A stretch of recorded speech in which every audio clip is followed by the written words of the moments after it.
Welcome to Therabytes, where we bring you bite-sized episodes, each one a piece of the puzzle that helps to explain the therapy world, the research behind it all, and how it relates to families. Hello, my name is Dr. Dana Poole. I'm a physiotherapist and the clinical lead at the Healthy Strides Foundation. It is my privilege to be hosting this podcast, one that is directed for parents of children with neurodisabilities. We hope to be able to answer some of your questions through this format. But to navigate our way through these big questions, we have the one and only, the lovely Naresha co-hosting this podcast. Welcome, Naresha. Thanks, Dana. It's great to be here again and continue our conversation. Hopefully it's been helpful for everyone listening on the last episode. So I do have some more burning questions to cover off today. I am looking forward to what kind of questions you have. I think the question you had last week was wonderful, got me thinking a lot, and it's one of those things that I think we should always be having conversations about. But before we get into your burning question, I have some other research and some new research to be able to share with everyone. So did you know that children that live in surroundings with more green space actually tend to have lower anxiety? So in a study that was done by researchers in Barcelona, in Spain, they published in the Journal of Environmental Psychology, and they actually found that children who had more green space around their home and school tended to have lower levels of anxiety. And in fact, by having more areas of green space can actually promote mental health in youth. So my take home with this is going, well, if early intervention is so important in everything that we do, we need to also think about what we're doing from a mental health perspective and make sure we get into all those green spaces. What do you think about that? I think it sounds true. Me growing up or going on holidays back home to Malaysia, back then we were like surrounded by greenery, rice paddocks and so forth. Nice. So that always brings me memory. I was telling my mother the other day, I was hanging like the line. My brother has always wanted me to get a dryer. Yeah. But somehow I can't get myself to do it because I find hanging out my clothes on the clothesline is very therapeutic.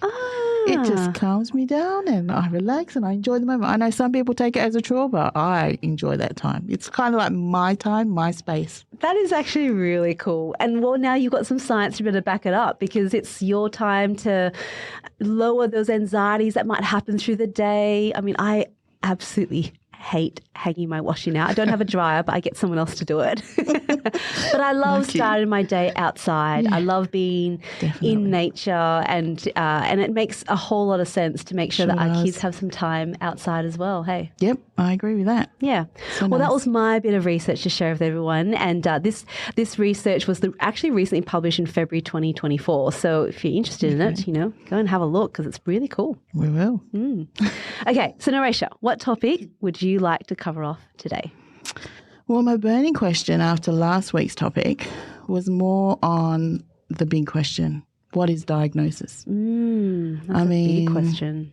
As my journey continues day to day, and now that we know what evidence-based therapy is, I'd like to rewind back a little further to how the journey actually started. Yeah, sure. So living with the 7-year-old boy with the CP that affects both his upper and lower limbs and has dystonia that kicks in whenever he's trying to accomplish the simplest of things. Yeah. For example, feeding himself every day, right? Yeah. Food ends up over his shoulder and onto the floor or in my face.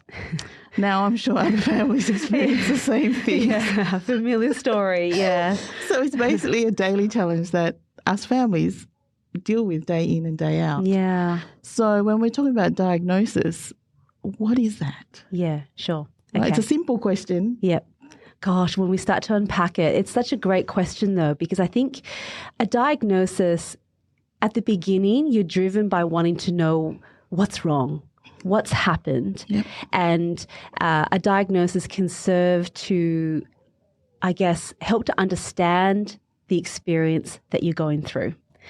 And sometimes when you receive a diagnosis, it can confirm something that you might have already known, for some people, particularly people who have children with a rare disease, they often don't know what that rare disease is because there's so many of them. They have to go through what we call the diagnostic odyssey, where they see an average of 5 health professionals to try to work out what the diagnosis is for their child. Yeah. So people come to this journey in a few different ways. One, they might have had something that happened at birth. And so it kind of, because something happened that was quite traumatic, that happened, there was an event, a diagnosis usually would come from that because something had happened. But for others, sometimes a diagnosis happens over time when they go, oh, my child isn't quite hitting their milestones. Is there something that I need to look into here? And so then a diagnosis might then come. Right. So sometimes the diagnosis can be relieving because you've been looking for the answer for so long. But sometimes a diagnosis can just break your heart. Yeah. Yeah. Well, I think mine was breaking my heart. I wasn't surrounded by people who I'm exposed to with these difficult diagnoses, I guess is the word. Yeah. So when we were faced with it, it was kind of like heartbreaking. Yeah, sure. Left us questioning. Yeah. You know, where do I find the answers? Yeah, sure. Medical terminology thrown at you first time was kind of like, okay, that went way over my head. And then it's like, where do I turn to get just the everyday answers? Right. So in that sense, I mean, I get it. The doctors, they're used to the medical terminology, but I guess they need to be down to earth as well and get to our level. Yeah. Yeah. Because they don't know what situation or what we're exposed to or, you know, what we are faced with. Yeah. So, yeah, I mean, in my personal experience, it was a devastation. Yeah, sure. So, how can you ease that? Yeah, and I think that's a really good point for me to pick up on right there is, as health professionals, what you've studied and what you know sometimes can be so just part of your professionalism that you know that information, you know it really well. And we want medical professionals to know their stuff really well. Yep. But what they're used to every single day is not something that someone who's just been thrusted into this space, never thought they would be used to. Right. So approaching that with empathy and kindness, but also providing truth is also really important too. So for the first part then is the medical jargon. So there is a lot of that. That's true. And every field has its own medical jargon. You might be medically trained yourself, but you go into a different area and you'll be like, what are you talking about? And it's just so important in those early phases where you might not feel like you can ask questions, but to ask lots of questions. But from what I've heard from a lot of families, asking questions in the moment is so incredibly difficult. So you end up going home Googling to try to figure out what is going on. But the unfortunate thing with Google is everything comes up. It's uncurated. So you get the worst case scenario come up, which leaves you more worried and more stressed. I mean, most of the time, personal experience, the thing that runs through my head was, oh my God, is my baby okay? Yeah. Right. How do I deal with this? What's his future going to be like? Yeah. All these questions run through. And, I mean, obviously with time, you get that answer. Yeah. But it took a while to get there, right? Yeah. When we say a while, do you mean like a few years? Yeah, a few years, definitely. Yeah, this is not something that takes just a few weeks to get through, right? No, not at all. So in that time until you get there, all this wondering, all this worst case scenarios just and there's kind of like, well, how long does he live? Yeah. You know, where do I go in order to help him with all these, to get him the best life that he needs to? Does he have a chance of a best life? So all these things run through our heads, obviously. Yeah. And do you feel like that's something that you would have wanted your health professional who was giving you the diagnosis at the time to go through in that amount of detail at that time, or would that have been too much? Better to spread it over some time? Well, I guess if they could just give us an indication of what to expect, give us a little bit of headway as to, okay, you know, if you get the proper services, you know, it just gives the parent an understanding and how they can see their child later down the track. Yeah. So it kind of gives you that motivation. Hope. To you know, to help along your child. So I think there's a lot in that, and I'd love to be able to sort of go through what is in a diagnosis sometimes and what that means with regards to giving information. I know that from a health professional perspective, it can be often really difficult to provide information because the questions that are usually coming from families are, common one is, when will my child walk? Will they walk? Will they talk? Will they eat? Will they communicate? There's all these sort of future questions. Yeah. The great thing that we have now more than ever than before, and I'm so glad that's the case because time moves on, science moves on, research should be better. We have a greater understanding now of the trajectories. We call it trajectories as in what do children look like as they get older. You know, we've tried to map that out a whole lot more now. Yep.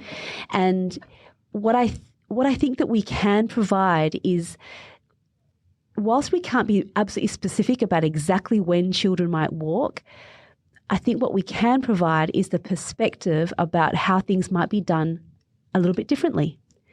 Okay. And that might be the first part where we can discuss, because the reality is we've got better technology now as well. We have, assistive supporting stepping devices where children can actually take steps and walk, but they might need some more support with it.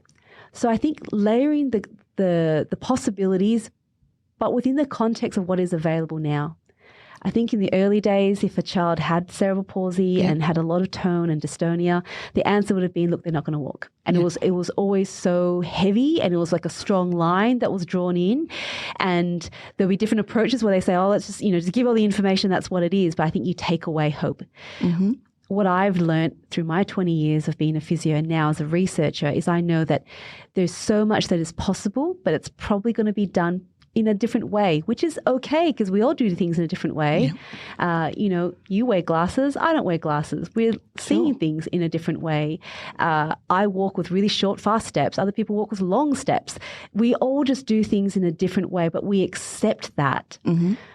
What we want to be able to do when families first receive their diagnosis is obviously there's so much in a diagnosis, but laying out a pathway to go, what is possible? Even though it might look a bit different, it will be okay. Yes, that's probably what parents want to hear. Yeah.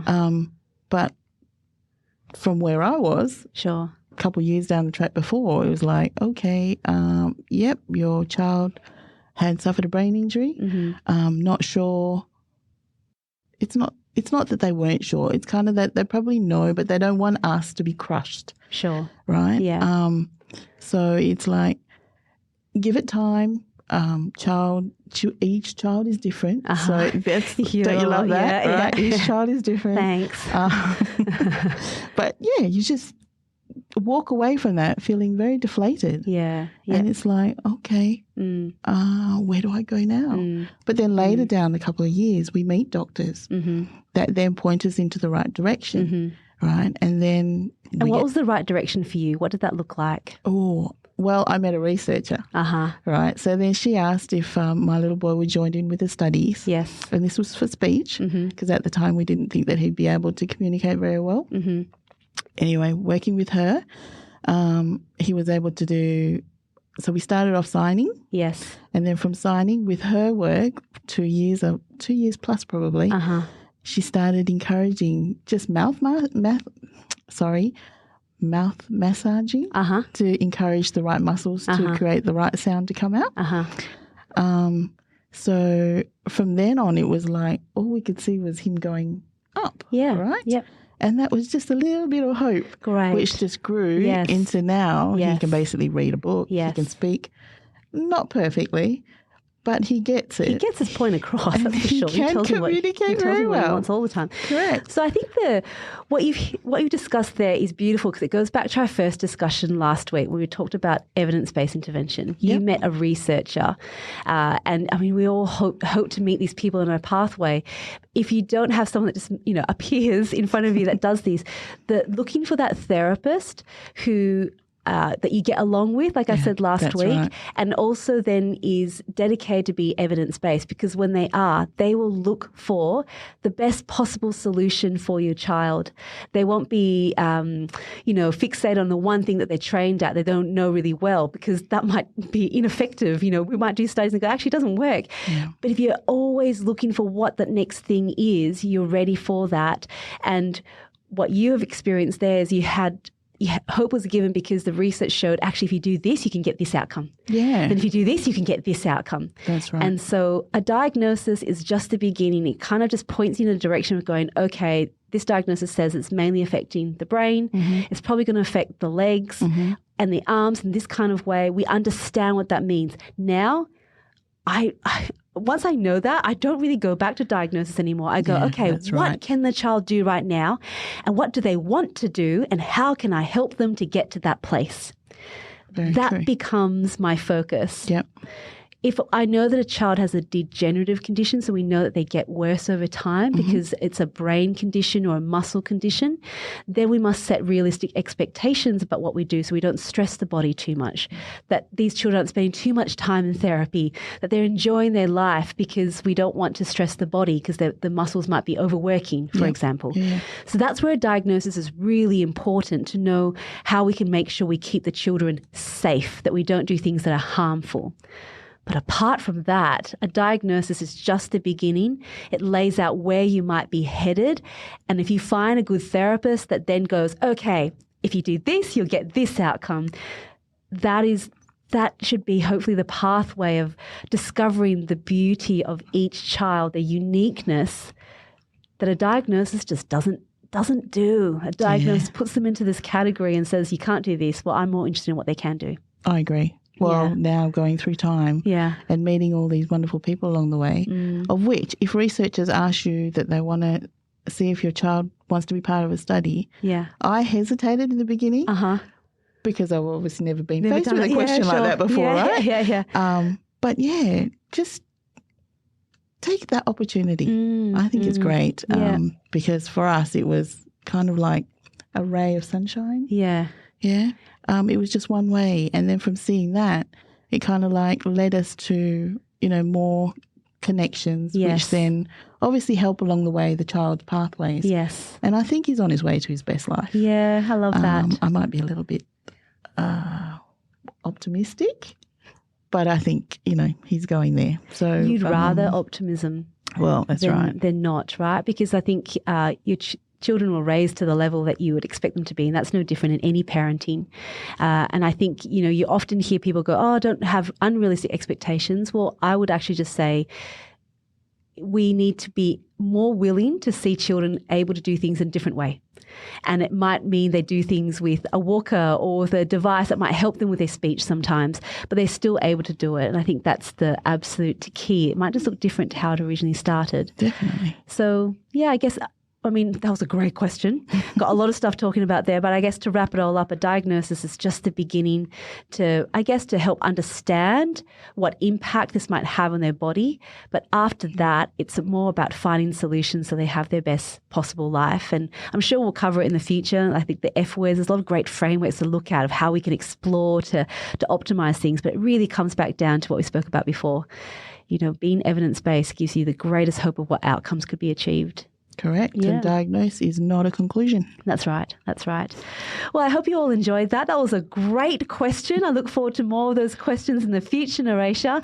And so to everyone who's listening, look, we'll talk to you all again next week. Chat to you again soon. Bye. Bye.